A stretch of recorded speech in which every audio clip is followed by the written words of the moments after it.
bienvenue au flash de 10 heures sur la télévision du Burkina. Plénière à l'Assemblée nationale dans la soirée d'hier, 4 questions orales étaient adressées au ministre de l'Administration territoriale et de la décentralisation, Simeon Sawadgo. Parmi ces questions orales, l'organisation du 11 décembre, la formation des forces de défense et de sécurité dans le cadre de la lutte contre l'insécurité et les raisons du blocage de la quinzaine de conseils municipaux à travers le Burkina.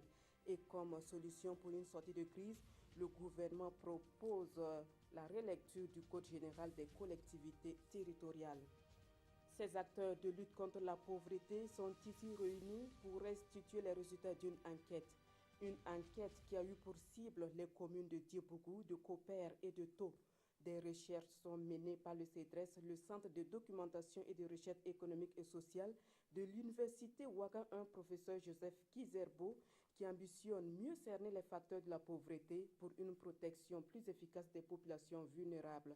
Par cette démarche, les initiateurs ambitionnent aussi contribuer à l'efficacité des programmes sociaux en milieu rural. Lutte contre l'excision, une vieille femme de 89 ans écope d'une peine d'emprisonnement de 12 mois et d'une amende de 500 000 francs CFA pour avoir excisé une fillette de 6 ans.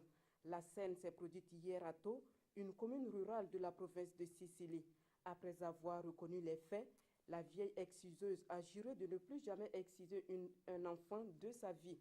Le jugement s'est déroulé au cours d'une audience foraine qui vise à allier la répression de l'acte d'exciser à la sensibilisation des populations sur les conséquences de l'excision. Hors de chez nous, l'ONU a découvert 13 nouvelles fosses communes à RD Congo. Le nombre de fosses communes est désormais passé de 10 à 23 dans le Kasaï, a précisé le directeur du bureau conjoint de l'ONU aux droits de l'homme, qui soupçonne même l'existence d'autres fosses. Le gouvernement congolais, par son porte-parole, avait reconnu l'existence de plus de 3 fosses communes dans la région, sans préciser l'identité des personnes tuées. La tension demeure toujours vive dans le Kasaï, où 2 enquêteurs de l'ONU enlevés le 12 mars, avec 4 accompagnateurs congolais, sont retrouvés morts. En Syrie, une attaque chimique a causé la mort de 72 personnes, dont 20 enfants. Selon l'armée russe, une aviation syrienne aurait bombardé le jeudi un entrepôt des rebelles où il était entreposé des substances toxiques.